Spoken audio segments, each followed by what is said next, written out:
Hello नमस्कार सत श्री अकाल अस्सलाम वालेकुम। कैसे हैं जनाब? तो साहब, वेस्ट बंगाल की एक लड़ाई अभी भी कोर्ट में लड़ी जाएगी और दूसरी सड़क पे लड़ी जाएगी। कोर्ट में लड़ी जाएगी 31 लाख वोटरों की लड़ाई और सड़क पे लड़ी जाएगी नमाज की लड़ाई। इसी छोटे सी वीडियो में दोनों लड़ाइयों के बारे में बताता हूं। पहले बात करता हूं सुप्रीम कोर्ट की। सुप्रीम कोर्ट में आप लोगों को पता है कि एसआईआर को लेकर अभी भी सुनवाई चल रही है, विशेषकर वो 31 लाख वोटर्स को लेके जिन्होंने अपने वोट कटने को चैलेंज किया था, लेकिन चुनाव घोषित हो चुके थे, चुनाव में वोट पड़ गया, नतीजे आ गए, लेकिन उनकी अभी सुनवाई नहीं हो पाई जो आगे टाल दी गई थी।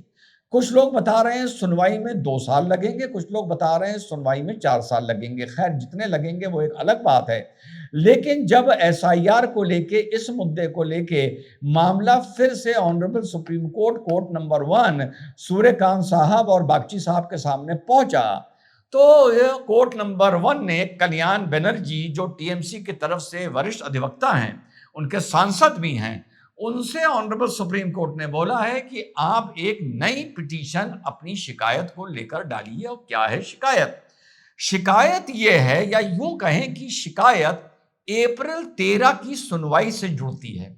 अप्रैल 13 को जब सुनवाई हो रही थी सुप्रीम कोर्ट में, तो उस वक्त जस्टिस बागची साहब ने एक बात बोली थी। वो बात यह बोली थी कि आने वाले वक्त में अगर किसी विधानसभा से कुछ वोट कम हुए हैं, कटे हैं, अलाउ नहीं करे गए हैं, और वहां पर जो विक्ट्री मार्जिन है, जो विक्ट्री का मार्जिन है, वो उन वोटों से कम है जो कटे हैं, यानी एक विधानसभा में अगर 10,000 वोट कटे हैं और वहां पे विधानसभा में विक्ट्री मार्जिन 6,000 का है, तो यह शिकायत लेके आप हमारे पास चुनाव के बाद आइएगा, हम देखेंगे कि इसमें हम क्या कर सकते हैं। यह बात है अप्रैल 13 की सुनवाई की, मैं उसको तब से फॉलो करता हुआ आया हूं। अब टीएमसी लगभग 32 सीटों की दुहाई लेकर जहां पर भाजपा जीती है, ये रोना लेकर सुप्रीम कोर्ट पहुंच रही है कि साहब, अब उन्होंने कह दिया नई पिटीशन डालिए, तो 2, 4, 5, 10 दिन में वो पिटीशन पड़ जाएगी कि इन 32 सीटों पर भाजपा जीती है, लेकिन जो इन विधानसभाओं से जो वोट कटा है या अभी डिस्प्यूटेड है, जैसा मैंने बताया, मान लीजिए 10,000, लेकिन भाजपा के जीतने का मार्जिन यहां पर 5,000 है। तो इन 32 सीटों पर, 31 सीटों पर क्या समझा जाए और इसको लेकर सुप्रीम कोर्ट क्या रास्ता निकाल सकता है? अब यह लड़ाई सुप्रीम कोर्ट साथियों पहुंच रही है। मैंने आसान भाषा में आपको बता दिया कि कल्याण बनर्जी साहब ने एक सीट की दुहाई दी जहां पर बीजेपी 862 वोटों से जीती है, लेकिन वहां पर जो वोट खटाई में पड़े हैं, अभी मैं कटा नहीं बोल रहा हूं, खटाई में पड़े हैं, डिस्प्यूटेड हैं, वो उसी कॉन्स्टिट्यूंसी में 5,550 है। तो आसान भाषा में ये चीज आप लोगों को अब बिल्कुल क्लियर हो गई होगी कि ये लड़ाई अब कहां पहुंच रही है। अब देखते हैं इसमें सुप्रीम कोर्ट क्या रास्ता निकालता है, लेकिन इसमें मेरा सिर्फ एक ही बात है, एक ही कहना है बतौर अधिवक्ता। बड़ी सिंपल सी बात है कि एक कॉन्स्टिट्यूंसी में बीजेपी 2,000 वोटों से जीती, समझिएगा। उस कॉन्स्टिट्यूंसी में जो वोट खटाई में पड़े या जो वोट नहीं डाल पाए, जो अभी भी डिस्प्यूटेड हैं, वो लोग 10,000 थे। तो यह बात टीएमसी कैसे मान के चल रही है कि वो पूरे 10 के 10 उसके थे?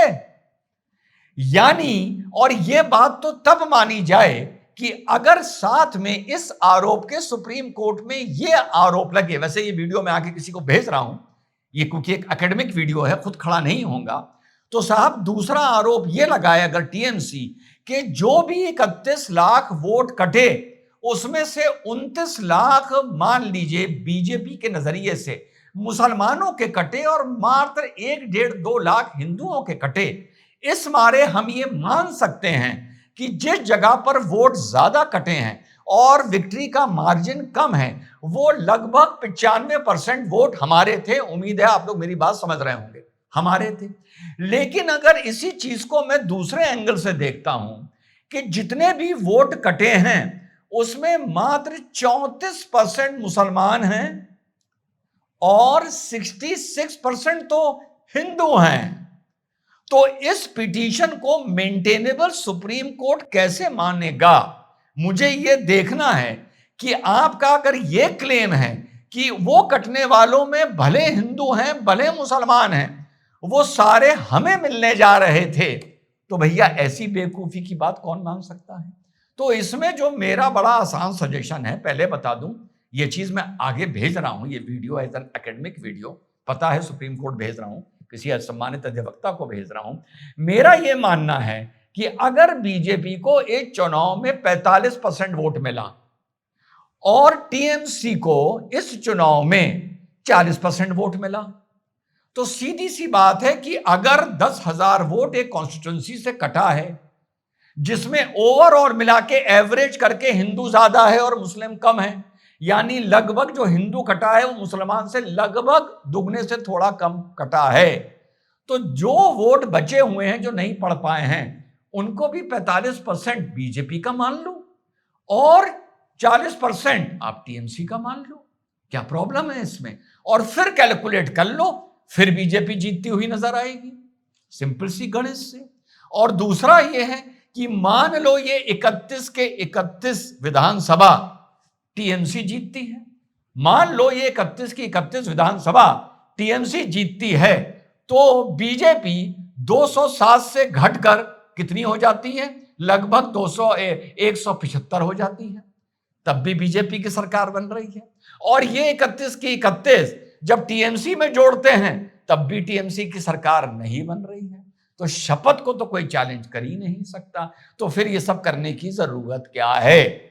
ये है मेरा इस पर लीगल आर्गुमेंट, बड़ी आसान भाषा में आप लोग समझ गए होंगे। अब बात करता हूं सड़क की। बीजेपी के एक प्रभावशाली विधायक ने यह बयान दिया है, बड़ी जिम्मेदारी से बता रहा हूं कि कैबिनेट मीटिंग में यह भी चर्चा हुई है और अधिकारियों को यह डायरेक्शन दे दिए गए हैं कि वेस्ट बंगाल में सड़क पर नमाज नहीं पढ़ी जाएगी, ये डायरेक्शन दे दिए गए हैं।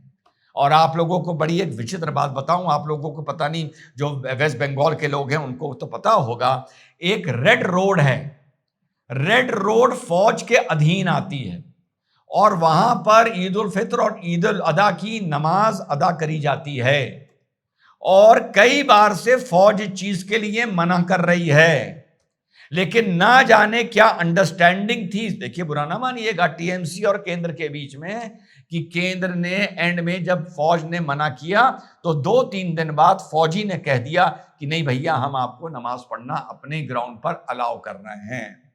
लेकिन यह बात तय है कि वेस्ट बंगाल में अगर 2 चीज होंगी, एक जो कल बात आई है सामने, गौकशी पर रोक होगी, जो पशु मेला लगते हैं उस पर नजर रखी जाएगी, कहां गाय बिक रही है, क्यों गाय बिक रही है, प्रोडक्टिव बिक रही है, अनप्रोडक्टिव बिक रही है, ट्रांसपोर्ट कैसा हो रहा है। तो ये सड़क पर एक बहुत बड़ा मुद्दा बनने जा रहा है। और वेस्ट बंगाल में अगर सड़क पर नमाज रोकी जाएगी तो ये सड़क पर भी एक बहुत बड़ा मुद्दा बनने जा रहा है।